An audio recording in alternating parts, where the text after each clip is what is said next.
नमस्कार सज्जनों, निवेशकों और व्यापारियों। हमें देखने के लिए धन्यवाद। प्रिय दर्शक, हम आपसे अनुरोध करते हैं कि इसे पसंद करें। चैनल को फैलाने के लिए आपका थम्स अप बहुत महत्वपूर्ण है। गुरु मार्केट्स।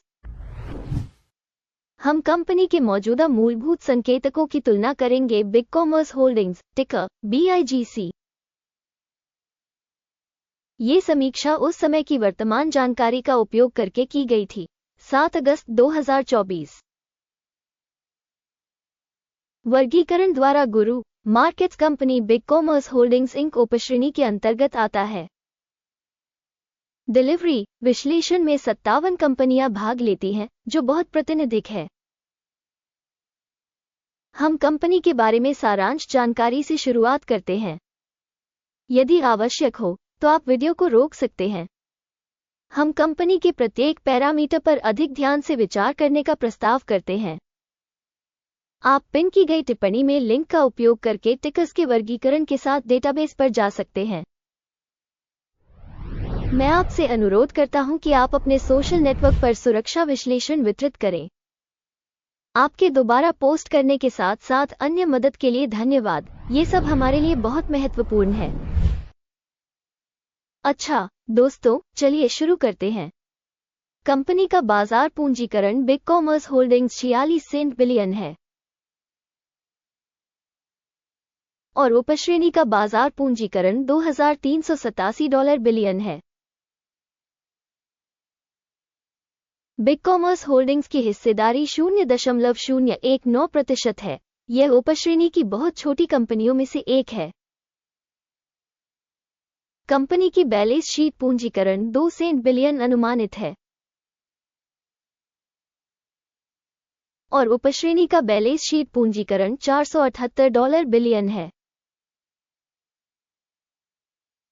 बिग कॉमर्स होल्डिंग्स 0.005% की हिस्सेदारी है। एक्सचेंज के कब्जे वाले शेयरों और बुक वैल्यू की तुलना करने पर हम निम्नलिखित देखेंगे। अधिकृत हिस्सा बिग कॉमर्स होल्डिंग्स इंक बाजार पूंजीकरण के मामले में उपश्रेणी में मूल्यांकन 0.019% है। बैलेंस शीट पूंजीकरण 0.005% है, जो विनिमय मूल्य के हिस्से से 74% कम है। बाजार में संगठन की हिस्सेदारी और उपश्रेणी के बुक वैल्यू का आकलन। खराब 0 से 1 अंक। अंतिम कंपनी मूल्यांकन बिग कॉमर्स होल्डिंग्स वीडियो के अंत में प्रदर्शित किया जाएगा। कृपया विश्लेषण के तर्क को अंत तक देखें। संगठन का ऋण राशि $0.307 बिलियन है। बुक वैल्यू पर ऋण इक्विटी का 1535% है।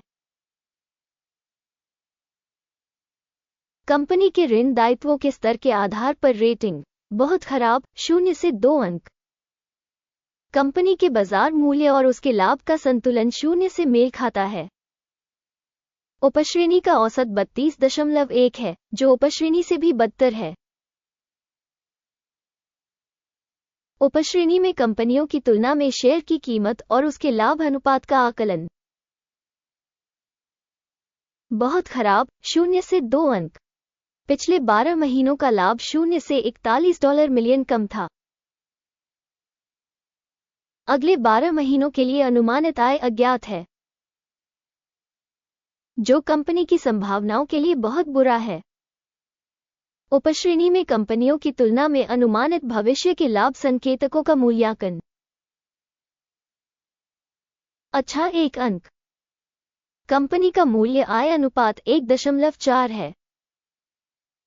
उपश्रेणी में औसत 2.2 है, जो उपश्रेणी की तुलना में 36% कम है। उपश्रेणी में संकेतकों की तुलना में बाजार मूल्य से राजस्व संकेतक का मूल्यांकन अच्छा 0.5 अंक। पिछले 12 महीनों का राजस्व $320 मिलियन था। अगले 12 महीनों के लिए भविष्य का राजस्व अज्ञात है,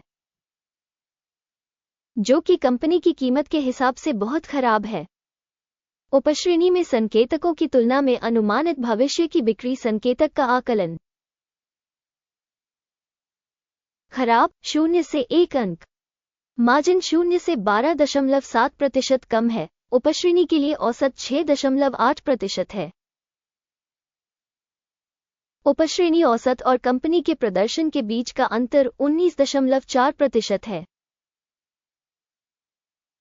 उपश्रेणी में कंपनियों के संकेतकों की तुलना में बिक्री मार्जिन का आकलन। सहनीय 0 से 0.5 अंक। उपश्रेणी में कर्मचारियों की संख्या के हिसाब से कंपनी की हिस्सेदारी 0.05% है, जो बाजार पूंजीकरण की हिस्सेदारी से 163% अधिक है।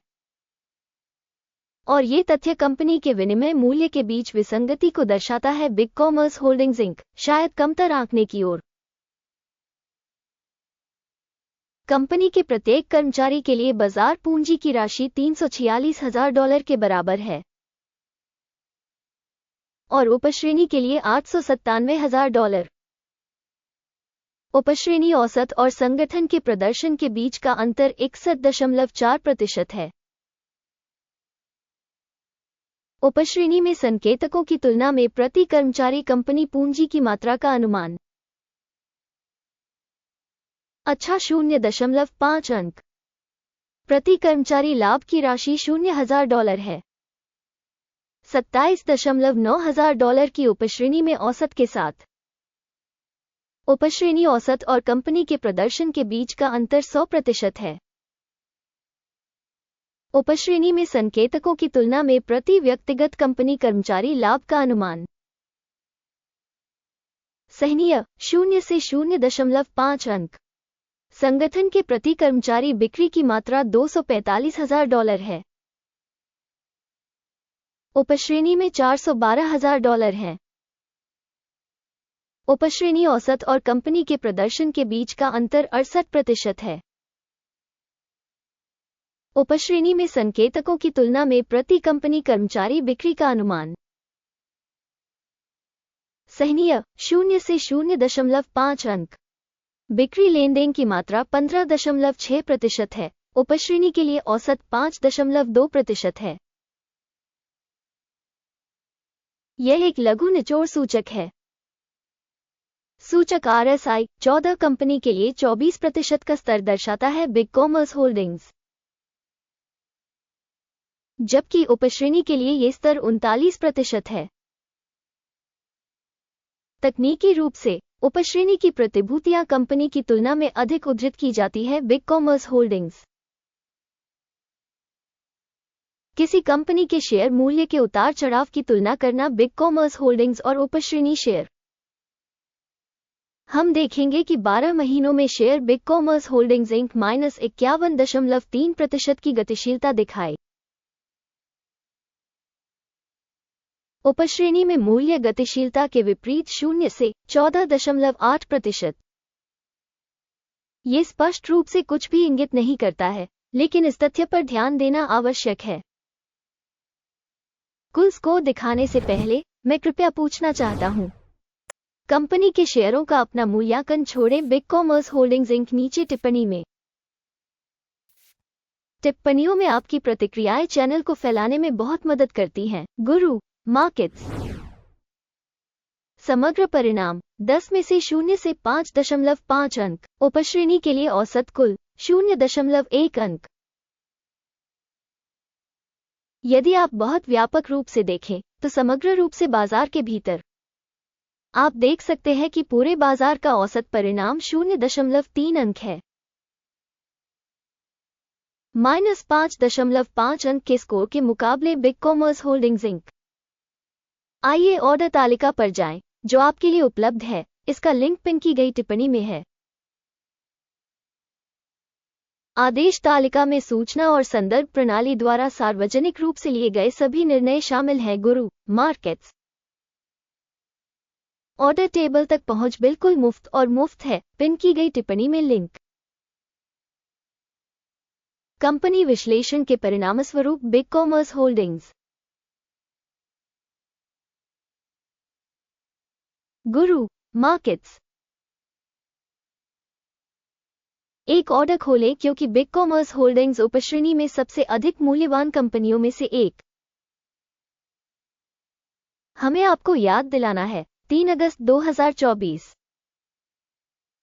हमने एक आदेश प्रकाशित किया, टिकर JMIA, सूचना एवं संदर्भ प्रणाली गुरु मार्केट्स। इस आदेश पर फैसला हो चुका है। ऑर्डर बंद करें। अंतिम लाभ 54.3% था।